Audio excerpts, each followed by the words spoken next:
Universe की story है, जिसमें दिखाया गया है कि कैसे कनो अकिहितो, जो कि इस कहानी का मेन रोल है, वो एक पैरेलल यूनिवर्स में टेलीपोर्ट हो जाता है, जहाँ कनो अकिहितो की लव लाइफ और वर्क लाइफ ओरिजिनल वर्ल्ड से एकदम ही डिफरेंट चलती हैं। कनो अकिहितो ने हमेशा से जैसी लाइफ की ख्वाहिश की है, इस यूनिवर्स में चीज़ें वैसी ही थी।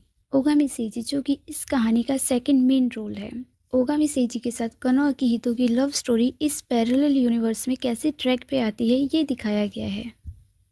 कहानी की शुरुआत होती है जहाँ देखते हैं कनो अकिहितो, जो कि अपनी कंपनी में एक टेक्निकल डिपार्टमेंट में काम करता था। 1 साल पहले कनो अकिहितो का ट्रांसफ़र अपनी कंपनी का सेल्स डिपार्टमेंट में कर दिया गया था। कनो अकिहितो एक प्योर इंट्रोवर्ट होता है, जिसकी वजह से वो लोगों के साथ आसानी से घुल मिल नहीं पाता है।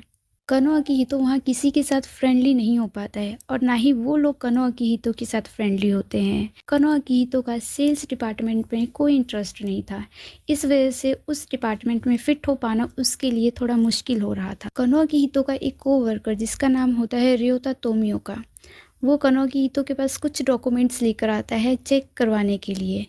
कनो अकिहितो उन डॉक्यूमेंट्स को चेक करता है और लेकिन तोमियोका को कनो अकिहितो का ये सलाह जो है अच्छा नहीं लगता है। तोमियोका कनो अकिहितो को कहता है कि आप टेक्निकल डिपार्टमेंट में रह चुके हैं, तो आप चीज़ों को टेक्निकली देखते हैं, लेकिन जो सामने के क्लाइंट है वो चीज़ों को टेक्निकली नहीं देख पाते हैं और वो इतनी गहराई से इसे समझ भी नहीं पाएंगे, तो इन चीज़ों को अपने क्लाइंट के सामने डिटेल में एक्सप्लेन करने का कोई फ़ायदा नहीं होगा।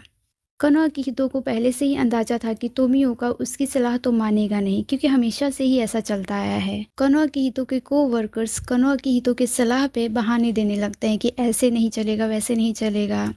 इसलिए कनो अकिहितो रियोता तोमियोका को कहता है कि जैसा आपको सही लगे वैसा करो।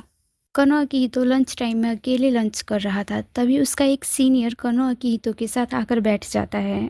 वहाँ उन दोनों की बातों को सुनकर हमें ये पता लगता है कि कनो अकिहितो का जो ट्रांसफ़र है वो उसकी मर्ज़ी के ख़िलाफ़ हुआ है और वो कहता है कि उसका बस चले तो वो दोबारा से टेक्निकल डिपार्टमेंट में जाना चाहेगा।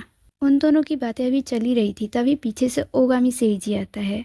ओगामी सेइजी कनो अकिहितो को लंच के बाद मिलने के लिए कहता है। कनो अकिहितो और ओगामी सेइजी का आपसी बिहेवियर कोल्ड होता है, वो एक दूसरे के साथ बिल्कुल भी फ्रेंडली नहीं थे। लंच के बाद कनो अकिहितो ओगामी सेइजी से मिलता है, जहां देखते हैं ओगामी सेइजी को नए प्रोडक्ट के प्राइस को लेकर आपत्ति थी। ओगामी इसके बारे में कनो अकिहितो से डिस्कस करना चाहता था। कनो अकिहितो के हिसाब से उस प्रोडक्ट का प्राइस उसकी नज़र में एकदम सही था, लेकिन ओगामी उस प्राइस को हाई करना चाहता था। कनो अकिहितो कहता है कि अगर प्रोडक्ट का प्राइस हाई होगा तो क्लाइंट्स खरीदेंगे नहीं।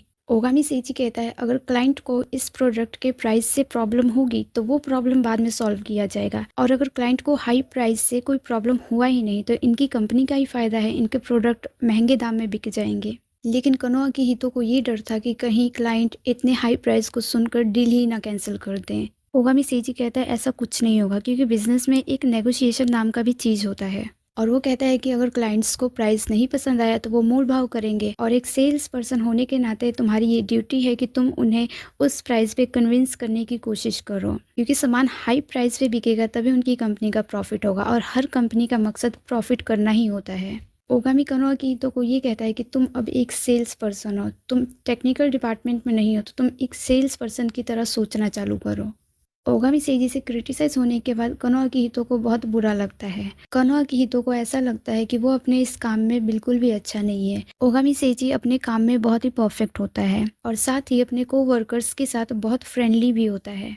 ओगामी सेइजी को देखकर कनो अकिहितो सोचता है कि काश वो भी ओगामी सेइजी की तरह बन पाता, जो कि अपने काम में इतना परफेक्ट है और इसके साथ ही अपने कोवर्कर्स के साथ इतना फ्रेंडली भी है। कनो अकिहितो सोचता है कि क्या उसकी लाइफ में ऐसा दिन भी आएगा जब ओगामी सेइजी कनो अकिहितो से भी ऐसे मुस्कुराकर बात करेगा। उस कंपनी का डायरेक्टर कनो अकिहितो से मिलने आता है नए प्रोजेक्ट पे बात करने के लिए। कनो अकिहितो डायरेक्टर को प्रोजेक्ट के प्रोग्रेस के बारे में बताता है और ये भी बताता है कि इस प्रोजेक्ट का इंचार्ज भी यही है। डायरेक्टर कनो अकिहितो को कहता है कि तुम इस प्रोजेक्ट को अकेले हैंडल कर तो पाओगे ना। डायरेक्टर की ये बात सुनकर कनो अकिहितो को यह पता लग जाता है कि डायरेक्टर उसकी काबिलियत पे शक कर रहा है। डायरेक्टर कनो अकिहितो से कहता है कि वो तो सिर्फ यूं ही पूछ रहा था, क्योंकि उसे लगता है अगर कनो अकिहितो ने बीच में अपना टेक्निकल ब्रेन लगाना चालू कर दिया तो क्लाइंट शायद कनो अकिहितो की बातों को समझ ना पाए। कनोआ अकीहितो कहता है कि उनके नए क्लाइंट इबुशी सान मटेरियल्स डिपार्टमेंट के डायरेक्टर हैं। इस नाते उन्हें इतना तो समझ में आना ही चाहिए, उन्हें ज़रूर मेरी बातों का समझ आएगा। इसके बाद देखते हैं कनोआ अकीहितो अचानक से डाउन फील करने लगता है, क्योंकि कनोआ अकीहितो जब भी नर्वस होता है या फिर उसे स्ट्रेस होता है, उसका बॉडी टेम्परेचर डाउन होने लगता है और वो इस प्रॉब्लम को हैंडल करने के लिए कुछ मीठा खाता है या फिर कुछ मीठा पीता है। अगले सीन में देखते हैं तोमियोका ओगामी सेइजी से कनोआ अकीहितो के बारे में बात कर रहा था। वो कहता है कि कनोआ अकीहितो की बातें उसको तो समझ में ही नहीं आती है और साथ में वो कनोआ अकीहितो के बारे में कहता है कि कनोआ अकीहितो के अंदर कोई सेंस ऑफ ह्यूमर है ही नहीं और कनोआ अकीहितो बहुत बोरिंग है। तोमियोका की ये सब बातें कनोआ अकीहितो पीछे से सुन लेता है और इसके बाद कनोआ अकीहितो एकदम डाउन फील करने लगता है और उसका जो बॉडी टेम्परेचर है फिर से ड्रॉप होने लगता है। जैसे तैसे खुद को संभालते हुए कनोआ अकीहितो अपने घर पहुंचता है। कनोआ अकीहितो अपने सिचुएशन को कंट्रोल करने के लिए स्वीट ड्रिंक करता है। कनोआ अकीहितो घर पहुंचते ही बिस्तर पे लेट जाता है क्योंकि वो बहुत ज़्यादा डाउन फील कर रहा था। कनोआ अकीहितो को तोमियोका की बातें सुनकर बहुत गुस्सा भी आया था, बहुत बुरा भी लगा था और जिसकी भड़ास वो घर पे आकर निकाल रहा था। कनोआ अकीहितो कहता है कि एक तो उसका ट्रांसफ़र उसकी मर्जी के खिलाफ कर दिया गया और ऊपर से वो कनोआ अकीहितो को ये शिकायत करते हैं कि वो ज़्यादा टेक्निकली सोचता है। तभी कनोआ अकीहितो को ओगामी सेइजी की भी याद आती है और वो सोचने लगता है कि शायद ओगामी सेइजी की नज़र में भी कनोआ अकीहितो एकदम बेकार है। कनोआ अकीहितो कहता है कि 1 साल पहले जब उसका ट्रांसफ़र सेल्स डिपार्टमेंट में हो गया था, तब उसे थोड़ी उम्मीद भी थी कि शायद वो करते करते सीख जाएगा और अच्छा करने लगेगा। सेल्स डिपार्टमेंट को ज्वाइन करने के बाद कनोआ अकीहितो की पहले दिन ओगामी सेइजी से मुलाकात हुई थी और ओगामी सेइजी कनोआ अकीहितो से बहुत ही फ्रेंडली तरीके से मिला था और कनोआ अकीहितो कहता है कि वो शायद पहली और आखिरी बार ही था कि ओगामी सेइजी उससे उतनी फ्रेंडली तरीके से बात किया। कनोआ अकीहितो कहता है कि लेकिन अब उसे ऐसा लगता है कि सेल्स डिपार्टमेंट में उसका कुछ नहीं बन पाएगा, मतलब वो इस डिपार्टमेंट के लिए है ही नहीं। कनों का जो नया प्रोजेक्ट था इबुशी सान के साथ, उसमें कोई प्रॉब्लम आ गया था जिसके बारे में बात करने के लिए ओगामी सेइजी कनोआ अकीहितो को कॉल करता है। ओगामी सेइजी कहता है कि डायरेक्टर से उसे पता लगा है कि इबुशी सान के साथ जो नया प्रोजेक्ट था उसमें कोई प्रॉब्लम आ गया है। कनोआ अकीहितो कहता है कि उसे लगता है कि ये डील कैंसिल हो जाएगा क्योंकि शायद कनोआ अकीहितो ओगामी सेइजी को अपने पॉइंट्स अच्छे से समझा नहीं पाया। कनोआ अकीहितो ओगामी सेइजी को इबुशी सान के साथ हुए मीटिंग के बारे में बताता है कि वहाँ पर हुआ क्या था। ओगामी सेइजी कनोआ अकीहितो को कहता है कि अगली मीटिंग में वो कनोआ अकीहितो के साथ जाएगा इबुशी सान से बात करने के लिए। कनोआ अकीहितो इस प्रोजेक्ट में ओगामी सेइजी की हेल्प नहीं लेना चाहता था क्योंकि उसका मानना ये था कि वो खुद भी चीज़ों को हैंडल कर सकता है, इसलिए वो ओगामी सेइजी को आने से मना करता है और वो कहता है कि ये मेरा काम है, इसे मैं खुद ही संभाल लूँगा। कनोआ अकीहितो इसी मामले में एक लेटर लिखता है इबुशी सान के लिए और ये एक अपॉलजी लेटर होता है। तभी वहाँ पर ओगामी सेइजी आता है। ओगामी कनोआ अकीहितो से पूछता है कि तुम इतना लेट हो चुका है, घर क्यों नहीं गए अभी तक। कनोआ अकीहितो ओगामी सेइजी को बताता है कि वो इबुशी सान को अपॉलजी लेटर लिख रहा है और वो ये भी कहता है कि वो आगे से ध्यान रखेगा कि उसकी वजह से कंपनी में कोई और प्रॉब्लम ना खड़ी हो।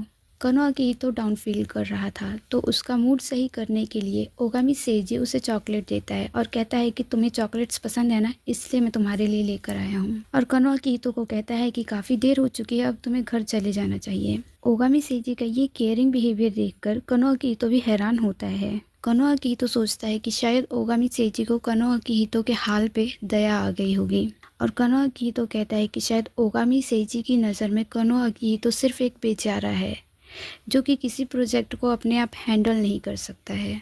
अगली सुबह जब कनोआ अकीहितो ऑफिस में जाता है तो देखता है कि ओगामी सेइजी क्लाइंट्स के सामने कनोआ अकीहितो की जगह पर माफ़ी मांग रहा था और इस बात को देखकर कनोआ अकीहितो सोच में पड़ जाता है कि ओगामी सेइजी उसकी जगह पर क्यों माफ़ी मांग रहा है। कनोआ अकीहितो ओगामी सेइजी से इस बात पर नाराज़गी जताते हुए कहता है कि तुम्हें बीच में पड़ने की क्या ज़रूरत थी, गलती मेरी थी, मैं खुद ही माफ़ी मांग लेता, मैं इस चीज़ को खुद ही हैंडल कर सकता था। ओगामी सेइजी कहता है कि वो कनोआ अकीहितो के लिए फ्यूचर में दोबारा भी क्लाइंट्स के सामने सॉरी कह सकता है। तो ये बात सुनकर कनोआ अकीहितो को गुस्सा आ जाता है और वो ओगामी सेइजी को गुस्से से कहता है कि मैंने तुमसे तुम्हारी मदद नहीं मांगी थी, तो तुम्हें बीच में पड़ने की ज़रूरत नहीं है।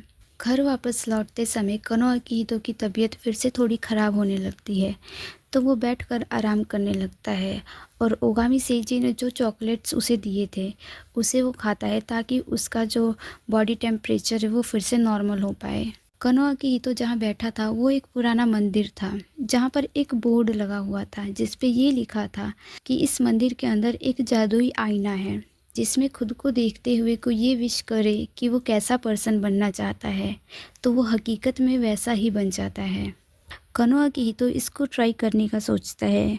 कनोआ अकीहितो उस आईने के पास जाता है और उसमें खुद को देखते हुए विश करता है कि वो ओगामी सेiji की तरह अपने काम में अच्छा होना चाहता है और वो चाहता है कि वो लोगों के साथ फ्रेंडली होकर बात कर पाए, लोगों के साथ घुल मिल पाए और साथ में उसकी सबसे बड़ी इच्छा ये थी कि ओगामी सेiji कनोआ अकीहितो के काम को एप्रिशिएट करे, वो ऐसा बन पाए।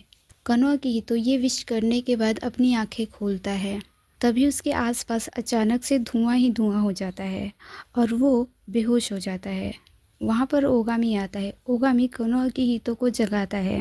कनोआ अकीहितो के चेहरे पे जो मिट्टी लगी थी ओगामी सेiji उसे साफ करता है। ओगामी सेiji कनोआ अकीहितो को कहता है कि तुम अपना ख्याल क्यों नहीं रखते हो और कहता है कि मुझे तुम्हारी चिंता होने लगती है। ये बात सुनकर कनोआ अकीहितो हैरान होता है और सोचता है कि अचानक से ओगामी को क्या हो गया।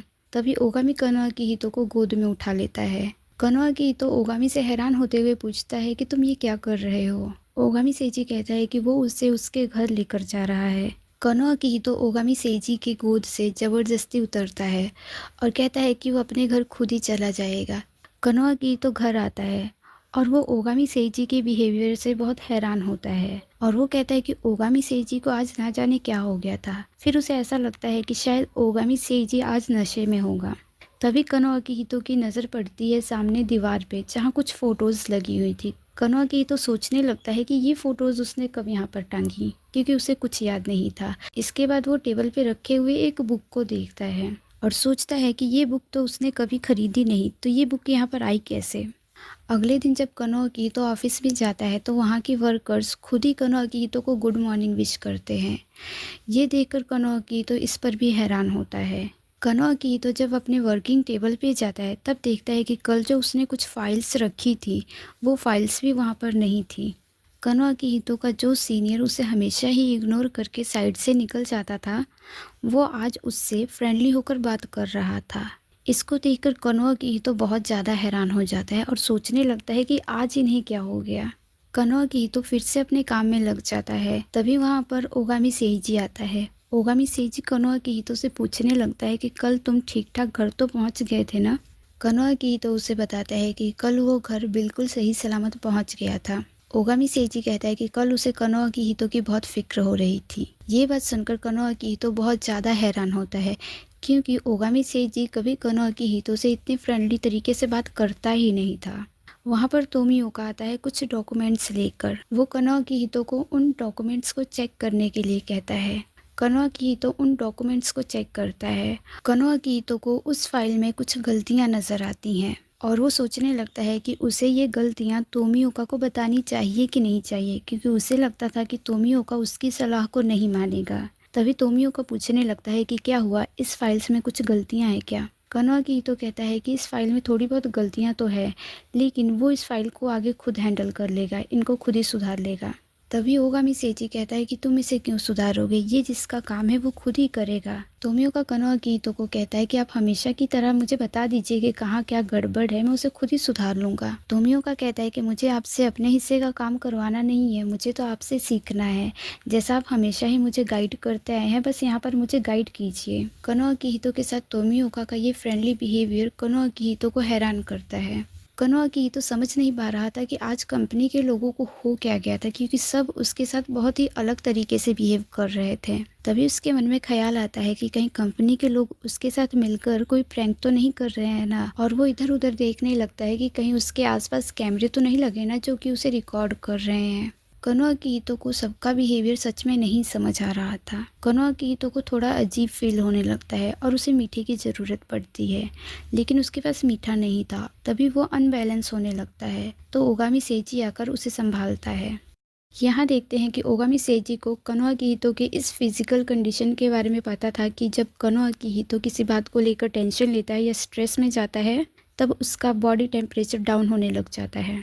इस बात को जानकर कि ओगामी सेइजी को कनो अकिहितो के इस प्रॉब्लम के बारे में पता है, कनो अकिहितो हैरान होता है क्योंकि कनो अकिहितो को याद था कि उसने ओगामी सेइजी को इसके बारे में कभी नहीं बताया था। और यही नहीं, कनो अकिहितो का इबुशी सान के साथ जो मैटर था वो अभी यहाँ पर हुआ ही नहीं था। मतलब अभी यहाँ पर कनो अकिहितो की इबुशी सान के साथ कोई डील नहीं हुआ है, अभी तो उनकी मीटिंग भी होनी बाकी है। इबुशी सान के साथ जो डील था उसका इंचार्ज था कनो अकिहितो, लेकिन यहाँ पर पता लगता है कि उस डील का जो इंचार्ज है सिर्फ कनो अकिहितो नहीं है, बल्कि ओगामी सेइजी भी उस प्रोजेक्ट का इंचार्ज है। मतलब उस प्रोजेक्ट के 2 इंचार्ज है। कनो अकिहितो इन सब बातों को जानकर बहुत हैरान होता है। उसे समझ ही नहीं आता है कि आखिर चल क्या रहा है। कनो अकिहितो अपने घर आता है, देखता है कि उसके घर में भी बहुत कुछ बदला हुआ था। उसके घर में कुछ ऐसी तस्वीरें थी जो कि उसे याद ही नहीं था कि उसने कब खिंचवाई हैं। और तो और जिस इबुशी सान के मैटर को लेकर वो कल तक इतना परेशान था, आज उसे पता लग रहा है कि वो मैटर अभी तक हुआ ही नहीं है। कनो अकिहितो फिर से उसी मंदिर में जाता है और सोचने लगता है कि कल उसने जो विश मांगा था कहीं उसी का असर तो नहीं हो गया ना। तभी वहाँ पर उस मंदिर का देखभाल करने वाले आते हैं और वो कनो अकिहितो को बताते हैं कि ये मंदिर सदियों पुरानी है और इसकी ये मान्यता है कि ये मंदिर किसी भी व्यक्ति को पैरेलल यूनिवर्स में टेलीपोर्ट कर सकता है। अगर वो व्यक्ति इस मंदिर में लगे हुए आईने में खुद को देखते हुए ये विश करे कि वो कैसा पर्सन बनना चाहता है, तो वो व्यक्ति एक ऐसे पैरेलल यूनिवर्स में टेलीपोर्ट हो जाएगा जहां उसकी पर्सनैलिटी सेम वैसी ही होगी जैसा कि वो चाहता है। और वो कहते हैं कि उन्होंने इस बारे में सिर्फ सुना ही है, कभी ऐसा होते देखा नहीं है। ये बात सुनकर कनो अकिहितो को ये पता लग जाता है कि वो भी एक पैरेलल यूनिवर्स में टेलीपोर्ट हो चुका है। कनो अकिहितो को पूरा यकीन हो चुका था क्योंकि कुछ दिन पहले तक जो लोग उससे सही से बात तक नहीं करते थे वो अब उसके साथ बहुत ही फ्रेंडली तरीके से बात करते हैं। और तो और ओगामी सेइजी भी कनो अकिहितो से मुस्कुराकर बात करता है। कनो अकिहितो पहली बार अपने कंपनी के वर्कर्स के साथ ड्रिंकिंग पार्टी पर गया था। ओगामी सेइजी कनो अकिहितो को कहता है कि आज के ड्रिंकिंग पार्टी में तुम बहुत चुप थे, क्या हुआ, तुम्हें आज का ड्रिंकिंग पार्टी अच्छा नहीं लगा क्या? कनो अकिहितो ओगामी सेइजी को कहता है कि ऐसी कुछ बात नहीं थी, उसने इस पार्टी को बहुत एंजॉय किया। इस बात को सुनकर ओगामी सेइजी मुस्कुराता है और वो कनो अकिहितो के बालों को सहलाने लगता है। कनो अकिहितो ओगामी सेइजी के इस बिहेवियर से बहुत हैरान होता है। ओगामी सेइजी कनो अकिहितो को कल के मीटिंग के बारे में याद दिलाता है और तैयार रहने के लिए कहता है। कनो अकिहितो ओगामी सेइजी को कहता है कि वो इस मीटिंग में नहीं जाएगा और वो ओगामी सेइजी को कहता है कि तुम तो अपने काम में इतने परफेक्ट हो कि तुम मेरे बिना भी इस काम को बहुत ही अच्छे तरीके से पूरा कर लोगे। ओगामी सेइजी कनो अकिहितो को कहता है कि वो कनो अकिहितो के बिना ही इस प्रोजेक्ट को पूरा नहीं कर सकता। ये बात जान करके कि ओगामी सेइजी को कनो अकिहितो की ज़रूरत है और वो कनो अकिहितो के काम को अप्रिशिएट करता है। कनो अकिहितो बहुत खुश होता है। सीन था मीटिंग के बाद जहाँ कनो अकिहितो और ओगामी सेइजी दोनों बहुत खुश होते हैं क्योंकि उनकी मीटिंग सक्सेसफुल रहती है। ओगामी सेइजी कनो अकिहितो के काम की तारीफ करता है। वो कहता है कि अगर तुम मेरे साथ नहीं रहते तो ये क्लाइंट तो मुझसे हैंडल ही नहीं हो पाते। ओगामी सेइजी कनो अकिहितो को एक रेस्टोरेंट में लेकर जाता है जहाँ वो एक स्पेशल किस्म का डिज़र्ट ऑर्डर करता है। ओगामी सेइजी कहता है कि वो कब से इसे ट्राई करना चाहता था लेकिन उसे वक्त नहीं मिल पा रहा था और वो इस रेस्टोरेंट में अकेला नहीं आना चाहता था। ओगामी सेइजी कनो अकिहितो को थैंक यू कहता है। कनो अकिहितो पूछता है थैंक यू किस चीज़ के लिए? ओगामी सेइजी कहता है तुम मेरी हमेशा हेल्प करते हो इसके लिए और तुम मेरे साथ इस रेस्टोरेंट में आए इसके लिए। ओगामी सेइजी कनो अकिहितो को कहता है कि वो कब से ही इस डेजर्ट को ट्राई करना चाहता था लेकिन कनो अकिहितो के साथ। कनो अकिहितो पूछता है कि मेरे साथ ही क्यों? ओगामी सेइजी कहता है कि जब हम कुछ डिलीशियस ट्राई करते हैं तो हमारा मन करता है किसी के साथ शेयर करने के लिए, इसलिए मैं भी ये तुम्हारे साथ शेयर करना चाहता था। रात के समय कनो अकिहितो ओगामी सेइजी के बारे में सोच रहा था और वो कहता है कि अगर ये उसका ओरिजिनल वर्ल्ड रहता तो ऐसा हो पाना बिल्कुल भी पॉसिबल नहीं रहता। ओगामी सेइजी कभी भी उसके साथ इतना फ्रेंडली होता ही नहीं। कनो अकिहितो ओगामी सेइजी के साथ बिजनेस ट्रिप पे जाने के लिए तैयार होता है। कनो अकिहितो ओगामी सेइजी का इंतज़ार करता है। वहाँ पर ओगामी सेइजी आता है जो कनो के लिए कुछ स्नैक्स भी लेकर आया होता है। कनो अकिहितो सोचता है कि अगर इस ओगामी सेइजी की जगह पर ओरिजिनल वर्ल्ड वाला ओगामी सेइजी रहता तो